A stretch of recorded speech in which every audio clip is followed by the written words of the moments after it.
Welcome to the deep dive.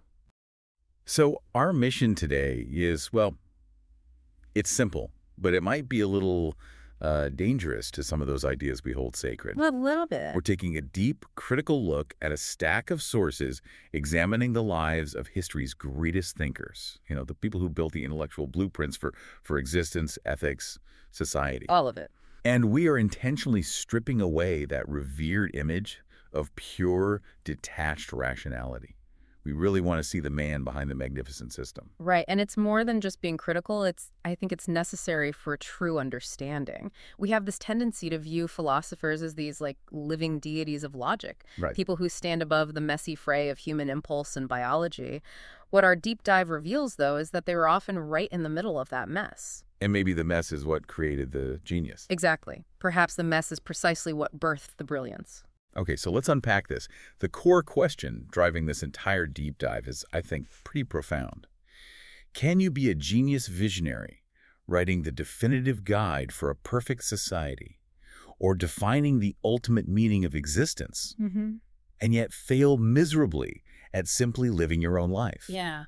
Can you draw a perfect, detailed map of a continent while you're personally hopelessly lost in a single small patch of woods? That analogy perfectly frames the cognitive dissonance we're exploring here. Our sources argue that this contradiction isn't just an occasional thing. It's not an exception. No, they suggest it's fundamental to the creative process of thinking itself. They introduce this really powerful central thesis, it's actually taken from Nietzsche, which we'll use as our guide. Every great philosophy is a confession of its founder, a secret, unwilling personal biography. Wow. Okay, so that flips everything on its head. It does. It forces us to look at philosophy not as some abstract product delivered from a rational mountain peak, but as a deeply personal, often desperate response to the struggle, the pain, and the character flaws of the philosopher's own life. That is such a crucial shift in perspective. You're moving from judging the system to understanding the origin of the system. Right. We're exploring this enormous, sometimes tragic gap between knowing and doing.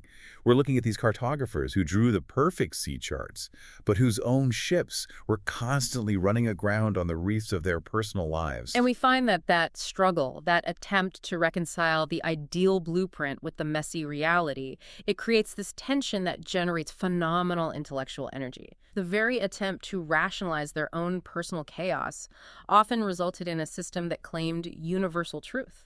So what does this all mean for us? We've got a fascinating roadmap ahead. We are going to start with the most dramatic example of this contradiction. The man who was perhaps the ultimate pathological Superman, Friedrich Nietzsche. The perfect case study. And delve into the agonizing specifics of his life. After that, we'll survey other intellectual giants, Rousseau, Schopenhauer, Russell, Heidegger, and Wittgenstein, whose chaotic, often morally dubious private lives stand in stark, sometimes horrifying contrast to their sublime, rational theories. Let's jump in. Let's do it. All right, let's start with Nietzsche, because he embodies this paradox so completely that his biography becomes almost as influential as his published works. It really does. Our sources refer to him using three profound and frankly heartbreaking labels that just capture his dilemma: the pathological Superman, the Antichrist, and the solitary nomadic life. And those three labels are so essential because they move past just the surface level observation of, oh, Nietzsche was ill. Right, it's not just a medical diagnosis. No. They highlight the deep, ironic contradiction at the very heart of his genius. He felt compelled to articulate this philosophy centered on physical, social, and existential power, the Übermensch, precisely because he felt so physically weak and socially isolated in his own day-to-day reality. So let's break down that first one, the ideal versus the body, this pathological Superman. This central irony begins with his core concept, the Übermensch. It's often translated as the Superman or Overman. And this is the ideal human who transcends mediocrity, rejects the comforting lies of traditional morality, and embraces this aggressive, expansive concept called the will to power. It's a philosophy that's fundamentally a worship of robust, triumphant existential strength. It's all about constantly overcoming obstacles. Exactly. The philosophical image is one of a sun-drenched, unstoppable figure. Right. But the sources hammer home the shocking, grim reality of the man who conceived this ideal. Nietzsche was profoundly wretched. Wretched, that's a strong word. It is, but it's accurate. From his early 20s, right up until his final collapse, he was afflicted with just a cascade of chronic ailments. He had severe eye disease that made reading and writing an act of physical agony. Wow. Debilitating chronic migraines that would last for days on end, and gastric functional disorders that left him constantly nauseous and weak. So he was just in constant pain. Constantly. The sources call him a wretched creature who spent most of his adult life sickly, dependent on dark rooms, and always searching for a climate that might bring him some fleeting, temporary relief. So he wasn't just struggling with philosophical concepts.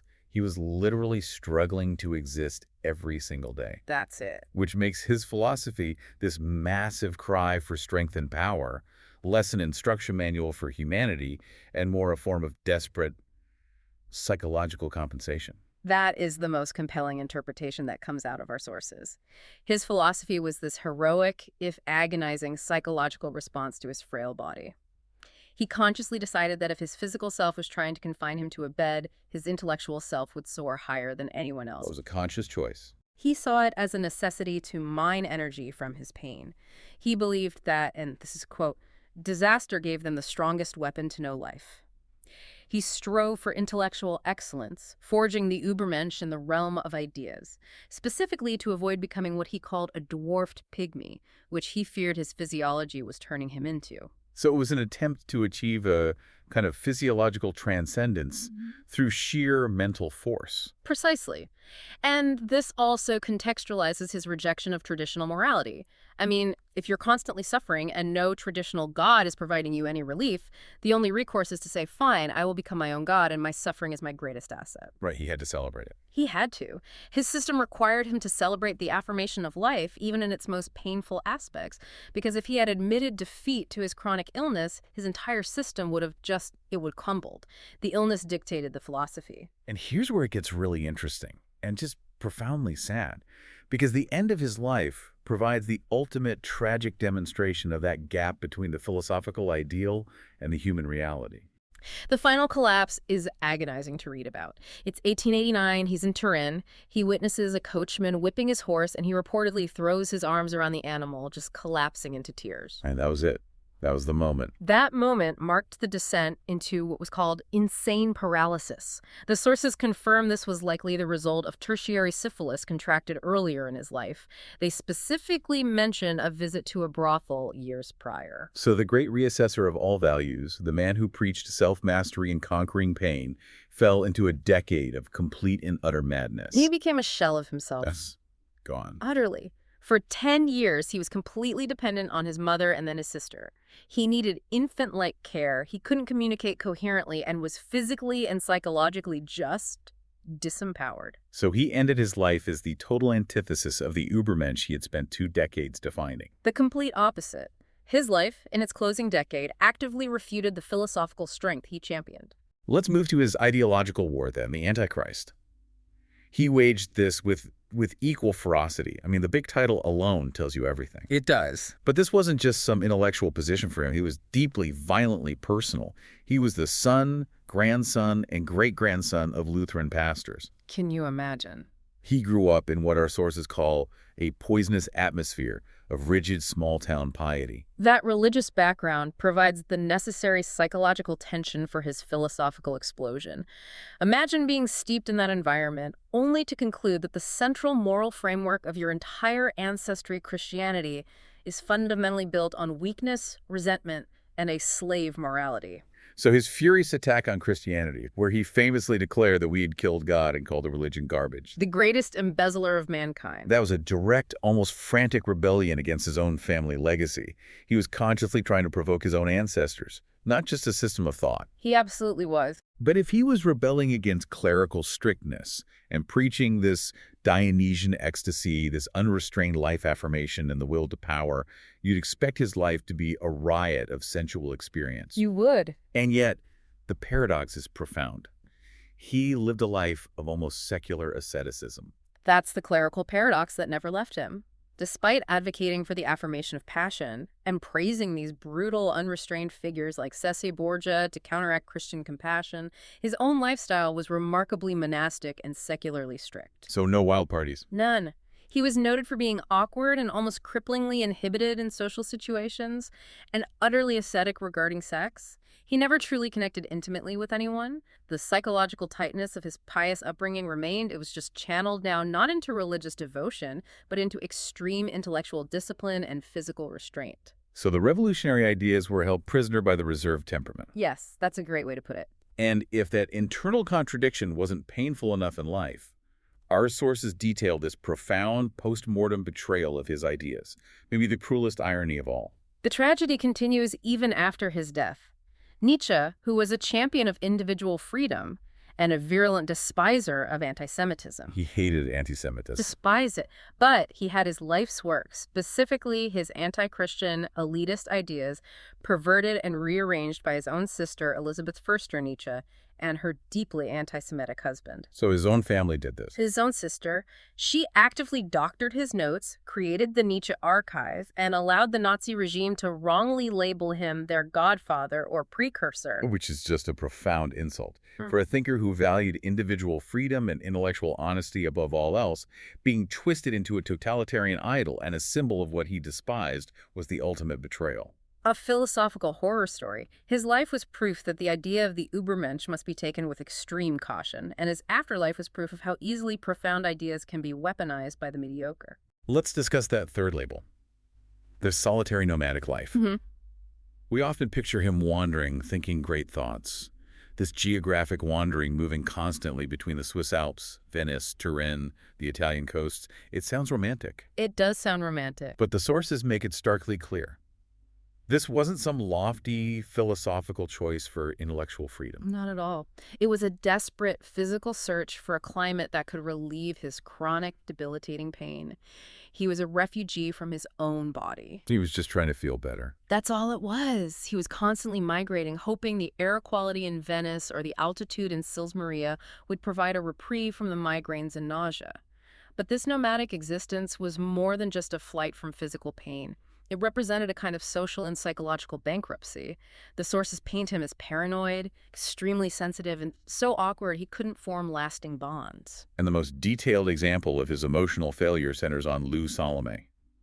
This pursuit sounds almost painfully theatrical. Oh, it was a disaster. It began as this intense intellectual connection, and then it evolved into this failed romantic attempt at a ménage à trois involving him, Salome, and his friend Paul Ray. And when Salome chose Ray over Nietzsche, he was devastated, absolutely shattered. He felt betrayed, intensely isolated, and fell into a state of utter bitterness, believing the two had conspired against him. This emotional failure really fueled a lot of his misanthropic tendencies later on. The man who championed the will to power was rendered emotionally helpless by rejection. Precisely. His response to that deep loneliness was to construct his most iconic works, like Thus Spoke Zarathustra, in this isolation. He referred to himself as a solitary prophet who chose to remain on the edge of a cliff, but the sources suggest he was simply unable to tolerate closeness without intense paranoia. So what was the real price of this isolation? He might have produced genius, but at what human cost? The psychological burden was immense, and he was quite candid about it in his letters. The sources mention his reliance on powerful sleeping aids just to cope. He couldn't sleep. According to one account, he needed 50 centigrams of chloral hydrate daily just to achieve rest and bear what he called the most bitter taste of his lonely existence. Nietzsche, the great cartographer of existential self-mastery, was navigating life in a state of permanent, crushing pain, relying on daily pharmacological assistance just to survive his own thoughts. His mind was drawing the stars, while his body and soul were trapped in a dark, confined cell. A perfect summary of his tragedy. Nietzsche is the definitive case study, then. A great mind whose philosophy was a direct, psychological, and compensatory response to his personal suffering. But we have to move beyond him. Was he an outlier, or does this pattern hold true for other giants of reason? Right. We're going to apply this lens now to other figures whose private failings seem to actively mock the sublime theories they constructed. This is where we shift to what we call the rational engineer's short circuit. We're looking at people who excel at designing the perfect logical machine, the flawless intellectual system, but when it came time to plug that machine into their own messy, everyday lives... A short circuit. An instantaneous, dramatic short circuit. They preached one thing and lived the exact opposite. So we're moving from the philosopher driven by physical agony to philosophers driven by moral or emotional shortcomings. Let's start with Rousseau. Jean-Jacques Rousseau, who gave us the foundation for modern political thought and progressive education. He is the architect of the Enlightenment's optimistic vision of moral man. Rousseau is central to this dive because his ideal theory is so pure. He preached the fundamental natural goodness of man amour de soi, famously arguing that civilization and society are what corrupt us. Man in his natural state is benevolent. Exactly. His educational masterpiece, Émile, championed a revolutionary idea. Follow a child's natural development and expression rather than stuffing them with prepackaged, rigid knowledge. He literally wrote the book on raising a perfect, free human being. Okay, that's the theory. A perfect, nature-loving father guiding his child toward goodness. Now let's contrast that with the moral vacuum of his reality. The gap between the theory and the practice is breathtaking and, frankly, disturbing. Our sources detail two profound moral failings. The first, early in his life, he confessed in his writings that he stole a silk ribbon and, to escape punishment, pinned the blame on an innocent, vulnerable maid named Marion. So he just let her reputation be ruined to save his own skin. He did. Which feels like a microcosm of his later philosophical project, shifting the blame outward. Absolutely does. And this leads to the second, much more notorious and long-term failure, his children. Rousseau abandoned all 5 children born to his partner, Thérèse Levasseur. All 5? All 5. He sent them one after the other to the Hospice des Enfants Trouvés, these high-mortality orphanages in Paris. He even refused to record their birth certificates, making them untraceable. This is the man who wrote Émile, the instructional text on how to raise the child in nature. And yet he knowingly consigned his own flesh and blood to a system where, historically, infant mortality rates were, they were incredibly high. Often exceeding 80%. It's a profound act of moral neglect, made worse by the intellectual justification he constructed. So he had an excuse for it. He did. The sources strongly suggest that his entire philosophy, by arguing that society or civilization is the source of all evil and human corruption, may have been an elaborate, ingenious alibi. An alibi to excuse his own inability to commit to familial responsibility. Exactly. If the child is naturally good, then the failure isn't his, the father and guide. The failure must lie with the society that will corrupt them. By abandoning them, he could claim he was protecting them from the very corruption he preached against. So he created a perfect, self-serving theoretical sanctuary that excused his personal lack of moral courage. His philosophy provided the ultimate intellectual defense attorney for his own sins. Okay, next up we have Arthur Schopenhauer. He also engaged deeply with the question of suffering, but from a different angle, philosophical pessimism. His system is defined by detachment, compassion, and the negation of the will. Surely a man who built his system on rejecting the will to live must have lived a quiet, detached life. You would think so, but quite the opposite. Schopenhauer's system, heavily influenced by Eastern thought like Buddhism and Hinduism, posited that the world is inherently suffering, driven by this blind, painful, cosmic force called the will. Right. He advocated that the path to peace is through aesthetic contemplation, compassion for others, and rigorous detachment from base impulses. Them personally. He was a walking contradiction. He was notoriously mean, profoundly stingy, deeply selfish, and intensely misanthropic. Our sources call him a disagreeable Buddha. A disagreeable Buddha, I like that. And his contempt for women was legendary. He viewed them as intellectually inferior, suitable only for the continuation of the species, lacking the capacity for true artistic or aesthetic appreciation. His misogyny wasn't subtle, it was a core feature of his personal philosophy. What's fascinating here is how that philosophy of compassion collided head-on with his own fiery temperament. It wasn't just misanthropy, it was outright violent failure of temperament. The anecdote involving his neighbor is essential. Okay, tell me about this. In 1821, Schopenhauer lived in Berlin, and he constantly complained about the noise made by his neighbor, a seamstress named Caroline Marquet, who lived directly above him.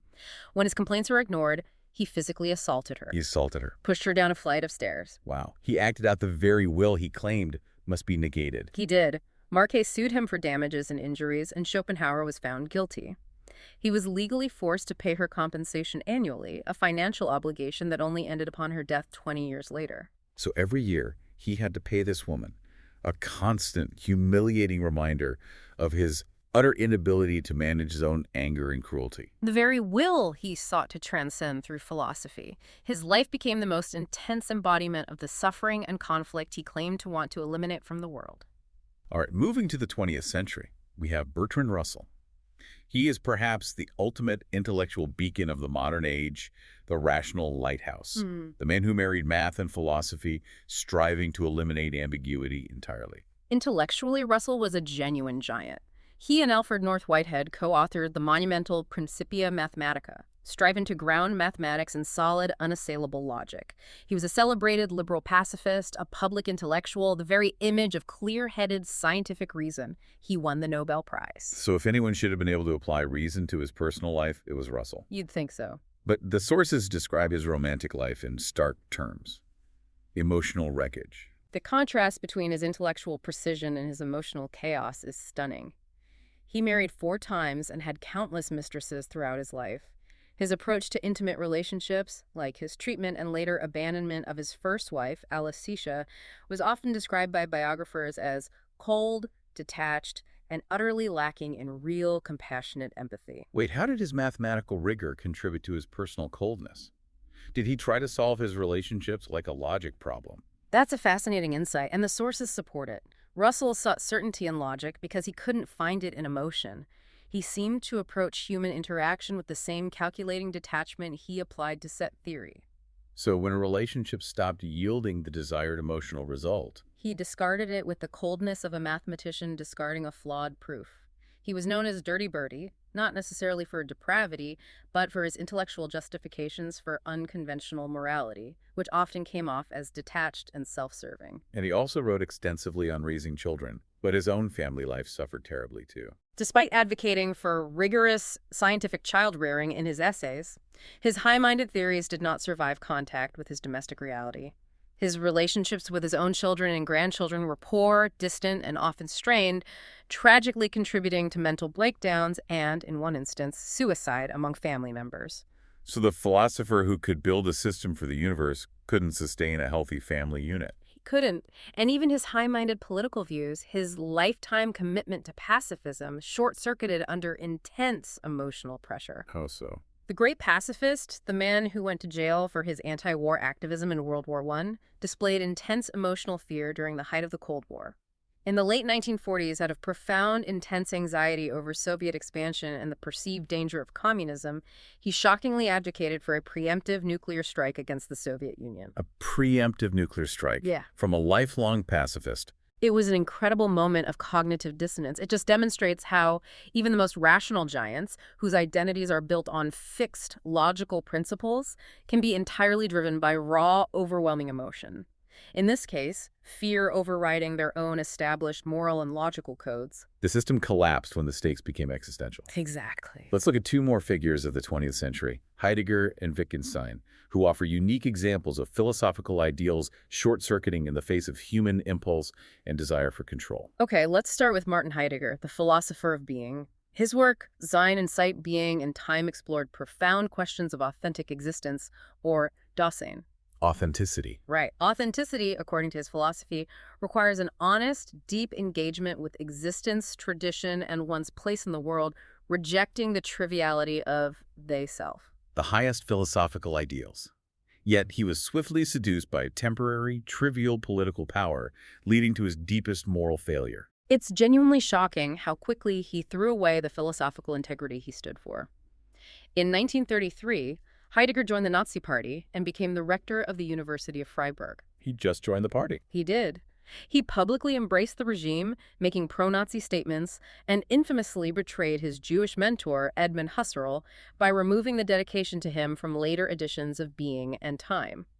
So tell me exactly how that concept of being there clashed with the utterly unauthentic act of political betrayal. Well, Dasein demands confronting the uncomfortable truths of existence and making choices based on genuine self-understanding, not based on conforming to the crowd or seeking easy power. Heidegger's swift surrender to the Nazi ideology was the very definition of inauthentic political conformity. He chose the easy path of the they-self. He did, for the sake of a rector's position. The man whose ideas soared into the heights of existence was utterly abased by the petty temptation of local political power. And even worse, he remained largely silent about his actions after the war, never offering an explicit moral apology for the Holocaust.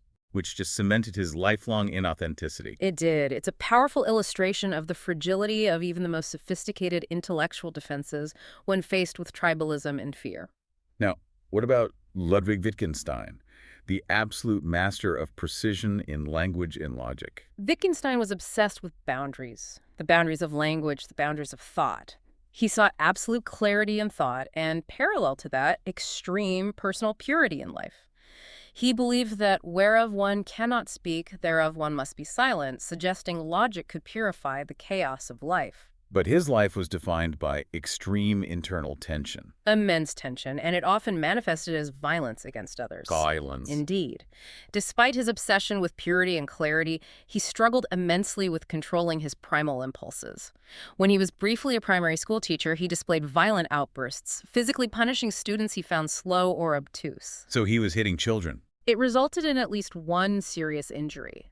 He was also plagued by this immense internal struggle over his homosexual tendencies and his pursuit of what the sources call pathological asceticism. He gave away his inherited wealth and tried to live a life of secular monasticism. So his drive for absolute linguistic perfection mirrored a neurotic drive for absolute personal purity. Yes, but this extreme, punishing pursuit of purity only resulted in constant psychological tightness and bursts of aggression. The mind that demanded perfect logic and language could not control his own most basic violent impulses in a classroom. It just proves that the mastery of symbolic thought has no necessary correlation with the mastery of self. None at all. We've spent most of our time in the deep end of philosophical biography, uncovering truly shocking contradictions. Now let's zoom out. If these intellectual titans were so deeply flawed, what does this mean for you, the listener, who is trying to engage with their powerful ideas? Right. Should we throw out Emile because Rousseau was a terrible father? Should we ignore Zarathustra because Nietzsche was sickly and mad? Why should we trust them at all? That is the ultimate ethical and intellectual challenge this dive presents, and the sources offer a clear yet nuanced perspective that requires us to maintain a critical distance. Okay, so what's the first takeaway? Philosophical truth versus personal conduct. The clear answer, repeated across the sources, is no. Bad behavior does not automatically negate good thinking. We have to be able to separate the idea from the author. They're not saints. Philosophers are not candidates for sainthood or moral paragons. They are high-level cognitive mechanics.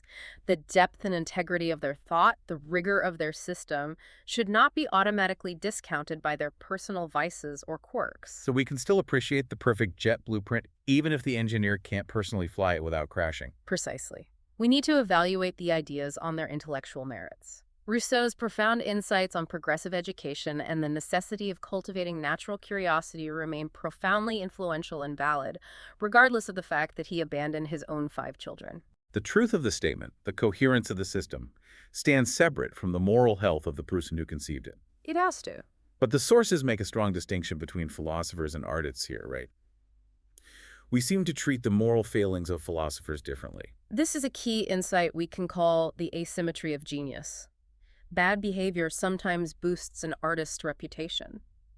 You know, think of the romanticization of the tormented genius, like Wagner or Picasso. Or their terrible personal lives are seen as integral to their passionate revolutionary art. Exactly. But for philosophers who are fundamentally viewed as offering a guide on how to live, the contradiction causes intense intellectual friction. You read a guide on detachment written by a man who pushed his neighbor down the stairs, and the logical contradiction undermines the very trust needed to accept the guidance. Because philosophy, unlike art, is judged by its applicability to life, which is why the philosopher's life itself becomes the first and most immediate test case for the theory. Exactly. And when the test case fails, we have to look deeper into the origins of the theory. Which brings us to the second point. Philosophy as a flawed personal confession. The goal of studying their chaotic lives isn't just gossip or character assassination. Rather, it is to use their choices and personal history as an experimental field to verify or falsify their own theories. Okay. If the philosopher's life repeatedly and profoundly contradicts the core tenets of his system, we should heed that as a significant warning sign, a structural weakness in the foundation.